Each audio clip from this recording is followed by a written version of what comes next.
ताज्या बातम्यांसाठी महान करेला सबस्क्राइब करा आणि बेल आयकॉनला क्लिक करा।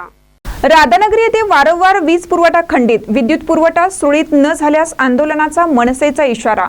राधानगरी गाव हे तालुक्याचे ठिकाण असून देखील येथे वारंवार वीज पुरवठा खंडित होत आहे।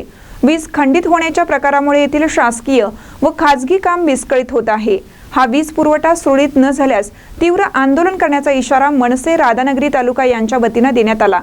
याबाबतचे निवेदन विद्युत वितरण कंपनी राधानगरी यांना देण्यात आले। राधानगरी येथे तहसील कार्यालय, पंचायत समिती, भूमी अभिलेख कार्यालय, बँका, इतर शासकीय कार्यालय असल्याने तालुक्यातून कामानिमित्त रोज नागरिक येत असतात। पण राधानगरी येथे वारंवार वीज खंडित होण्याचे प्रमाण वाढले आहे। त्यामुळे नागरिकांची अनेक कामे खोळंबत आहेत। त्यामुळे विद्युत पुरवठा लवकर सुरळीत व्हावा असं निवेदन मनसे जिल्हा ग्रामीण उपाध्यक्ष राजेंद्र चव्हाण यांच्या वतीने उपअभियंता ओमकार डांगे व संदीप माने यांना देण्यात आले। यावेळी मनसे तालुका उपाध्यक्ष जगदीश पाटील यांच्यासह कार्यकर्ते उपस्थित होते। महान करेन्यूजसाठी विजय बकरे, राधानगरी।